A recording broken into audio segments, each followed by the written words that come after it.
Hello guys, तो कैसे हैं आप सब लोग। एनके प्लेवर्स पे आप सभी का स्वागत है। इस वीडियो में अपने बात करेंगे ड्यून प्रोफेसी के हाल ही में रिलीज हुए एपिसोड 4 के बारे में। इस एपिसोड में हमको दिखाया गया है पॉलिटिकल कॉन्स्पिरेंसी, इंडिविजुअल कॉन्फ्लिक्ट और सस्पेंसफुल इवेंट का जबरदस्त कॉम्बिनेशन। और साथ ही साथ में दिखाया जाता है कि किस तरह से सिस्टरहुड में ड्रीम्स की बढ़ती हुई घटनाओं की वजह से डर का माहौल बना हुआ है। तो दोस्तों, इस वीडियो को लाइक, शेयर और सब्सक्राइब करना ना भूले। तो चलिए वीडियो को शुरू करते हैं।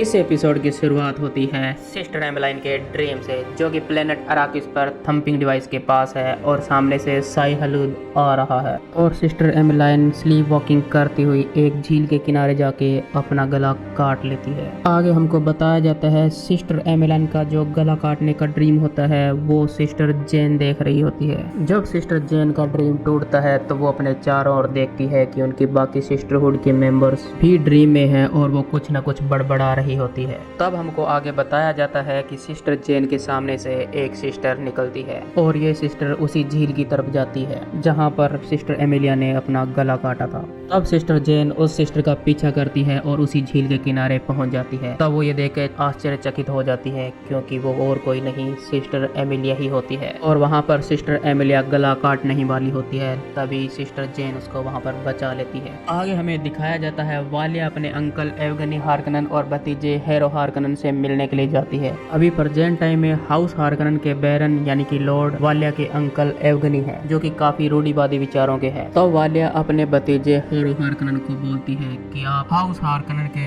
अगले बैरन हो, आप हाउस हार्कनन को आगे ले जाओगे और ये आपकी रिस्पॉन्सिबिलिटी है। और वहीं हमको पता चलता है हेरो हार्कनन भी ऐसा ही कुछ चाहता था, अपने लिए इज्जत कमाना और अपने हाउस के लिए कुछ बड़ा काम करना। उसके बाद में वालिया बोलती है कि वो हाउस हार्कनन की खुद ही ट्रुथ शेयर बनेगी। ये सुन के हेरो हार्कनन काफी खुश हो जाता है क्योंकि सिस्टरहुड की सबसे सीनियर मोस्ट मेंबर खुद उसकी पर्सनल ट्रुथ शेयर बन रही थी। और आगे वालिया बोलती है कि उसको हाई काउंसिल में सीट दिलवा देगी, जहाँ से वो अपना बिजनेस को और भी ज्यादा लंबे चौड़े एरिया में फैला सकता है और साथ ही अपने लिए कुछ इज्जत कमा सकता है। बात करें हाई काउंसिल की, तो हाई काउंसिल एक प्रकार का हेड क्वार्टर होता है जहाँ पर सभी इम्पोर्टेड हाउस और बड़े हाउस के लॉर्ड या और रिप्रेजेंटेटिव आते हैं और वहाँ पर अपने प्लेनेट से related finance, political, business, security and safety, rule regulation और वहाँ पर आने वाले हर तरह की प्रॉब्लम वगैरह के बारे में डिस्कस करते हैं। अब ये सीट हाउस हार्कनन को कैसे मिलेगी, इसके लिए भी वालिया ने बहुत ही जबरदस्त तरीके से प्लानिंग कर रखी थी, क्योंकि प्रूवेट रिचेजी की मौत के बाद हाउस रिचेजी को हाई काउंसिल से निकाल दिया गया था और हाई काउंसिल के अंदर एक सीट खाली हो गई। इसके लिए वालिया ने अपने सभी सिस्टरहुड के मेंबर के साथ मिलकर बड़े हाउस को कान भरने स्टार्ट कर दिए, यानी कि उनको कन्विंस करना स्टार्ट कर दिया कि प्रूवेट रिचेजी की मौत नहीं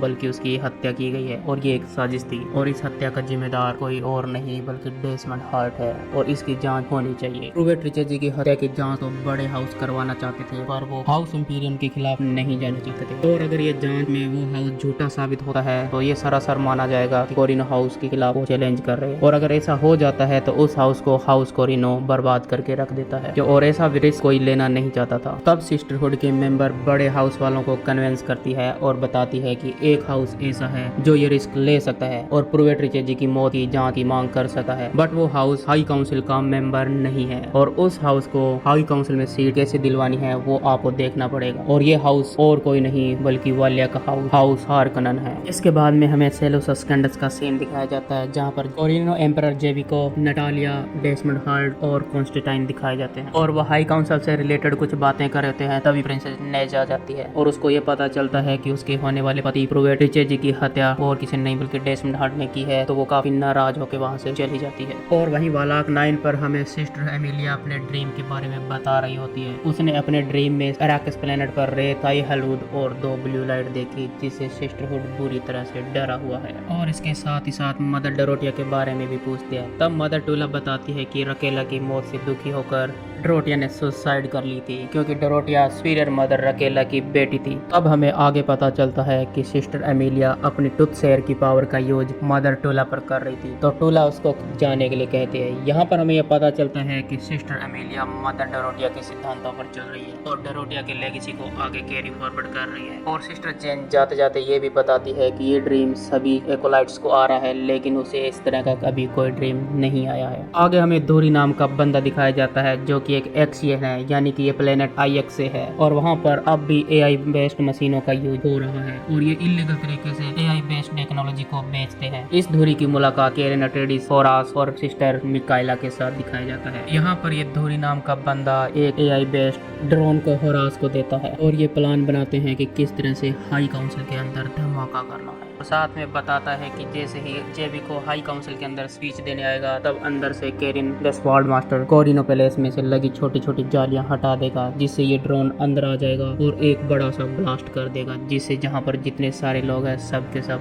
मारे जाएंगे। और उसके बाद में अपने इस रेविलियन को बड़ा करने का और भी बड़ा मौका मिल जाएगा और फिर ये सब मिलकर यहाँ से अराकिस प्लेनेट के स्पाइस पर कब्जा कर लेंगे। और उसके बाद में होरास उस AI बेस्ड ड्रोन को प्रोग्रामिंग करने के लिए वहां से चला जाता है। उसके बाद वालिया ग्रेट हाउस के कुछ लॉर्ड को हाउस हार्कनन को हाई काउंसिल में सीट दिलवाने के लिए कन्विंस कर लेती है और ये ग्रेट हाउस के लॉर्ड हेरो हार्कनन से मिलने के लिए आते हैं और साथ ही हेरो को हाई काउंसिल के अंदर सीट मिलने की खबर देते हैं। और इसके साथ में वो लॉर्ड एक कंडीशन रखते हैं कि प्रूवेट की मौत की जांच करवाने का मुद्दा हाई काउंसिल के अंदर रखना है और ये बोलना है कि प्रूवेट की मौत हाउस कोरिनो को एक सोल्जर डेसमंड हार्ट ने की है। ये बात सुनने के बाद में हेरो हार्कनन के पैरों के नीचे जमीन के साथ साथ सब कुछ सरक जाता है और उसकी बुरी तरह से फट के हाथ में आ जाती है। इस बात से डरा हुआ हेरो हार्कनर अपनी आंट वालिया से मिलता है, तब वालिया उसको शांत करती है और बताती है कि वो अपने लिए इज्जत कमा सकता है, इससे बड़ा मौका और उसको कोई नहीं मिलेगा और इस तरह से कुछ स्पीच देके हेरो को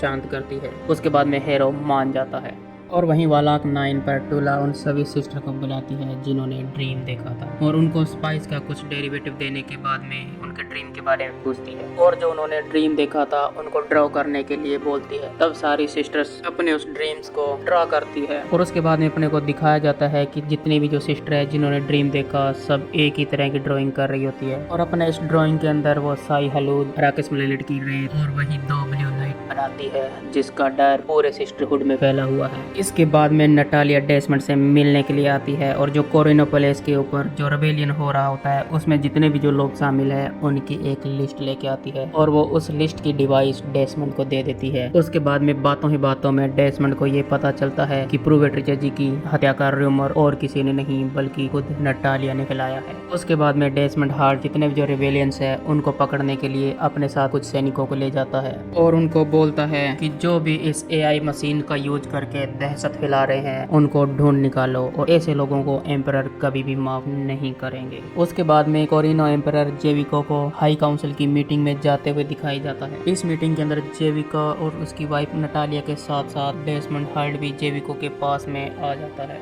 इसके बाद में हाई काउंसिल की मीटिंग स्टार्ट होती है और सबसे पहले हेरो हार्कनन को पूछा जाता है कि आपका मुद्दा क्या है, आपको क्या प्रॉब्लम है। अब हेरो हार्कनन बोलता है मुझे एक शिकायत दर्ज करवानी है प्रूवेट जी की हत्या की। इसके आगे हेरो कुछ बोल पाता तभी एंट्री होती है प्रिंसेस नेज की और वो बताती है कि प्रूवेट जी की हत्या और किसी ने नहीं बल्कि कोरिनो के एक सोल्जर डेसमंड हार्ट ने की है। ये बात सुनने के बाद में हाई काउंसिल के अंदर काफी हलचल मचाती है। तब डेसमंड हार्ट बोलता है जी हाँ मैंने ही प्रूवेट जी की हत्या की है क्योंकि यहाँ पर AI टेक्नोलॉजी का यूज हो रहा है। उसके बाद में डेसमंड हार्ट बताता है कि अगर मैं नहीं होता तो आज इस पूरे हाई काउंसिल के अंदर एक बहुत बड़ा ब्लास्ट होता और जिससे सब लोग मारे जाते। फिर उसके बाद वो AI बेस्ड ड्रोन को दिखाता है और बताता है कि किस तरह से कोरिनो पैलेस के अंदर एक रिबेलियन प्लान किया गया है। इसके बाद में हाई काउंसिल की मीटिंग के अंदर जो रिबेलियंस थे उनको लाया जाता है जिसमें धूरी होरास नाम के जो बंदे होते हैं उनको वहाँ पर घसीट के लाया जाता है। ये सब देखने के बाद में वालिया काफी सरप्राइज हो जाती है क्योंकि ये प्लान तो खुद वालिया का था कि जैसे ही रिबेलियन वाला वो ड्रोन अंदर एंट्री करता तब वालिया केरिन अट्रेइडिस को पकड़कर एम्परर जेविको के पास ले आती, लेकिन ये सब काम डेसमंड हार्ट ने पहले ही कर दिया और इसकी वजह से वालिया का सारा प्लान वहीं का वहीं धरा का धरा रह गया। उसके बाद में डेसमंड बोलता है कि न्याय तो होना चाहिए। तब वो जेविको की तरफ देखता है और जेविको इशारा करता है। तब डेसमंड हार्ट हर्ट उन रिबेलियन को बुरी तरह से जलाना स्टार्ट कर देता है। ये मंजर देख के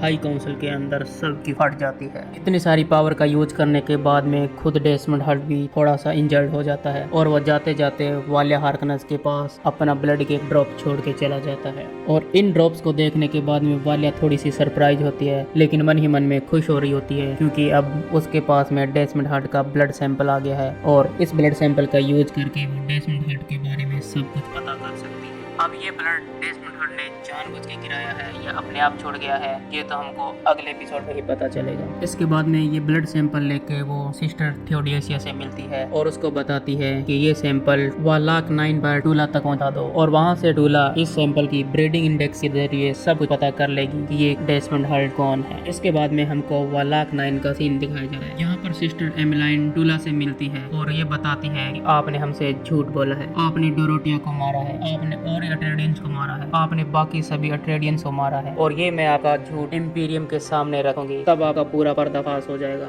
तब हमें आगे दिखाया जाता है कि ये सिर्फ मदर टूला का एक ड्रीम होता है जो कि स्पाइस के कांटेक्ट में आने से आता है। आगे हमको ये भी दिखाया जाता है कि सिस्टर लैला को जिस चैम्बर के अंदर रखा गया था वो टूट गया है और वहाँ पर लाइला नहीं है, वहाँ से कहीं चली गई है। तब हमको ये दिखाया जाता है कि लाइला भी जिंदा है और ये एपिसोड यहीं पर खत्म हो जाता है। तो दोस्तों कैसा लगा ये ड्यून प्रोफेसी एपिसोड 4 का ब्रेकडाउन? वीडियो को यहाँ तक देख लिया है, इस वीडियो को लाइक शेयर और सब्सक्राइब करना ना भूले। मिलते हैं ड्यून प्रोफेसी के अगले एपिसोड के साथ में। Thank you for watching.